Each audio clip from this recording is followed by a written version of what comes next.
विभागीय भंडार के लाभ तो हमने देखे, लेकिन इसके साथ ही साथ विभागीय भंडारों के दोष भी हैं। अब दोष क्या हैं? तो व्यवसायियों की दृष्टि से क्या दोष हैं? सबसे पहला तो इसमें आता है कि अत्यधिक परिचालन व्यय। विभागीय भंडारों को चलाने के लिए दिन प्रतिदिन अनेक खर्चे करने पड़ते हैं। ग्राहकों को जो सुविधाएं या सेवाएं प्रस्तुत की जाती हैं वे काफ़ी महंगी होती हैं। इसके अतिरिक्त विज्ञापन, शहर के मध्य स्थित भवन में उसका किराया, विशेषज्ञों का वेतन आदि में बहुत ज़्यादा इनको खर्च करना पड़ता है। दूसरा इसमें आता है निरीक्षण में कठिनाई। क्योंकि विभागीय भंडार में कई विभाग और उसके भी उप विभाग होते हैं, तो तथा प्रत्येक विभाग अनेक विभिन्न प्रकार की वस्तुओं का व्यापार करता है। उन पर सब कार्य और उन सभी व्यक्तियों को नियुक्त किए हुए उसमें कर्मचारी होते हैं, तो समय समय पर उनके काम का निरीक्षण और नियंत्रण करना आवश्यक होता है, जो कि बहुत कठिन होता है। कुशल कर्मचारियों की प्राप्ति में कठिनाई। व्यक्तियों को नियुक्त करना कठिन ही नहीं, बल्कि अच्छे कुशल ईमानदार व्यक्तियों को नियुक्त करना भी कठिन होता है। अच्छे कुशल ईमानदार व्यक्तियों की प्राय कमी पाई जाती है, अतः कार्य अच्छा नहीं हो पाता और भंडार की ख्याति को भी धक्का पहुंचता है। व्यक्तिगत संपर्क का अभाव।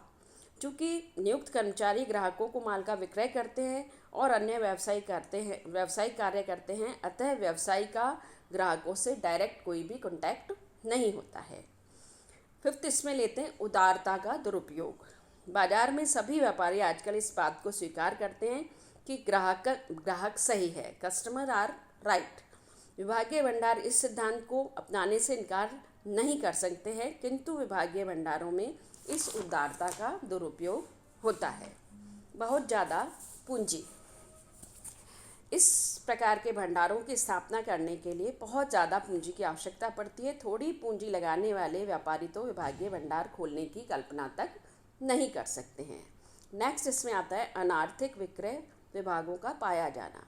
विभागीय भंडारों में कई विभाग ऐसे भी होते हैं जिन पर बेची जाने वाली वस्तुओं में कुछ भी लाभ नहीं मिलता है, बल्कि उन विभागों से हानि ही उठानी पड़ती है।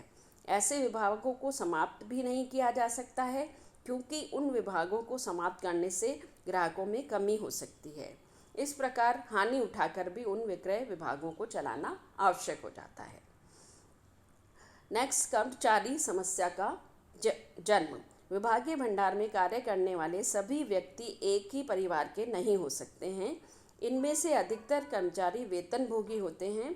फलतः कर्मचारियों और स्वामियों के बीच कभी भी संघर्ष उत्पन्न हो सकते हैं, इसलिए कर्मचारी समस्या का जन्म भी इसमें होता है।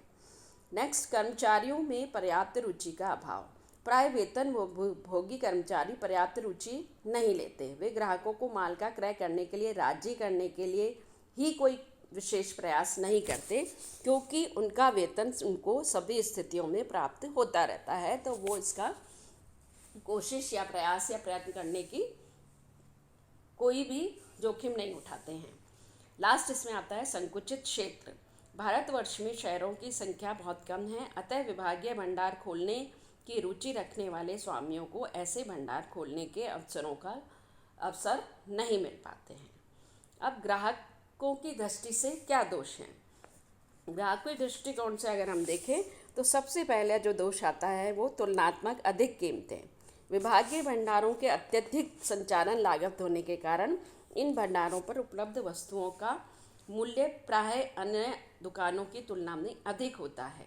हाँ, ये है कि इसमें वैरायटी खूब मिलती है, लेकिन इसमें मूल्य अधिक वसूल किया जाता है। सेकंड इसमें है ग्राहकों से दूर। प्राय विभागीय भंडार शहर के मध्य में स्थित होते हैं।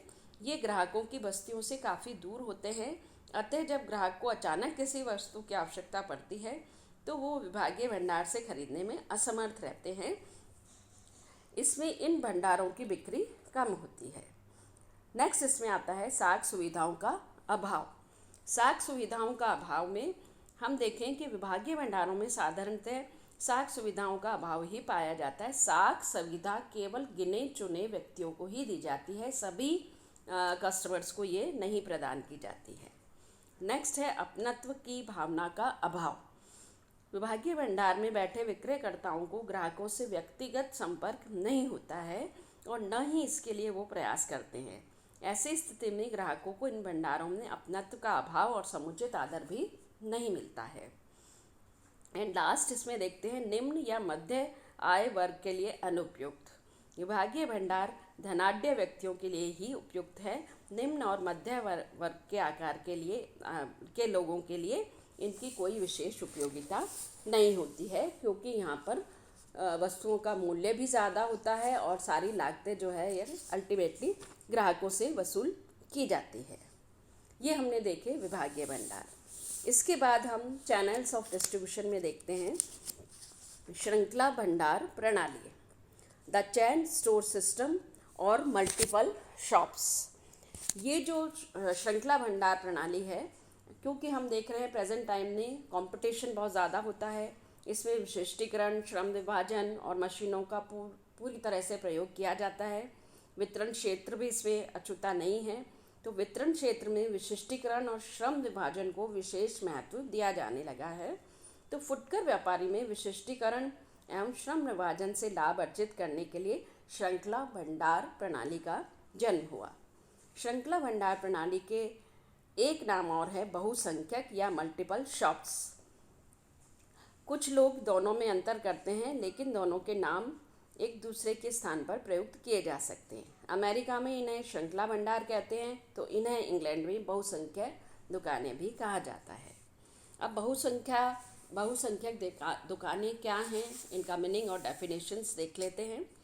तो इसमें कंडिफ और स्टिल ने ये डेफिनेशन दी है कि श्रृंखला भंडार पद्धति फुटकर व्यापारियों का समूह है जो मुख्यतः समान प्रकार की वस्तुओं का व्यापार करते हैं तथा जिनका केंद्रीय स्वामित्व तथा कुछ अंशों पर संचालन केंद्रीय नियंत्रण होता है। यानी ये डिपार्टमेंटल स्टोर्स जो हमने देखे उससे थोड़ा सा अलग है, या काफ़ी कुछ हम अलग इसको हम कह सकते हैं। इसी तरह से स्टैंटन ने भी एक अच्छी डेफिनेशन दी है कि श्रृंखला भंडार प्रणाली एक ऐसा संगठन है जिसमें दो या दो से अधिक भंडार एक केंद्रीय स्वामित्व एवं प्रबंधक के अंतर्गत साधारणतः समान वस्तुओं का समान वितरण संरचना में व्यापार करते हैं। अब ये सारी हम डेफिनेशंस अगर देखते हैं तो इनके आधार पर हम ये कह सकते हैं, कुछ विद्वानों ने तो न्यूनतम भंडार संख्या को 4 माना है, कुछ विद्वानों ने 2 ही माना है, कुछ उन्होंने 4 से अधिक भी माना है।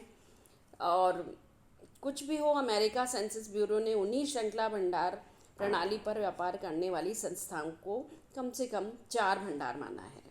वैसे श्रृंखला के लिए केवल 2 ही इकाइयों की आवश्यकता पड़ती है। अतः विद्वानों की तकनीकी दृष्टि से ये सोचना सही है कि श्रृंखला भंडार प्रणाली के अंतर्गत व्यापार करने वाली संस्था के लिए कम से कम 2 भंडार की आवश्यकता है। परंतु व्यावसायिक रूप से हम अगर देखें तो श्रृंखला भंडार प्रणाली पर कार्य करने वाली संस्था के निर्धारण के लिए श्रृंखला भंडार संख्या केवल 2 रखना उचित नहीं है। इसका कारण ये है कि आजकल फुटकर व्यापारी ऐसे हैं जिनकी 3 से भी अधिक दुकानें समान प्रकार का व्यापार कर रही हैं, परंतु श्रृंखला भंडार प्रणाली के आधार पर फुटकर व्यापार करने वाले से प्राप्त होने वाले लाभ उनको नहीं मिल रहे हैं। तो ऐसी दशा में व्यावसायिक दृष्टि से हम देखें तो जब तक किसी व्यवसायी के पास 10-11 अधिक भंडार ना हो तब तक उन्हें श्रृंखला भंडार कहना अनुपयुक्त होता है।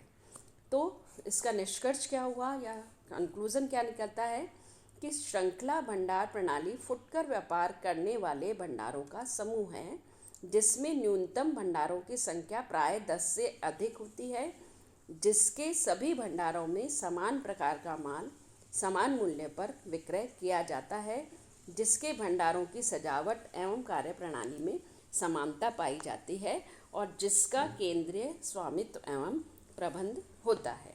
तो इस तरह से हमने देखा कि श्रृंखला भंडार प्रणाली क्या है, इसका जन्म कैसे हुआ और इसके मीनिंग एंड डेफिनेशंस क्या हैं।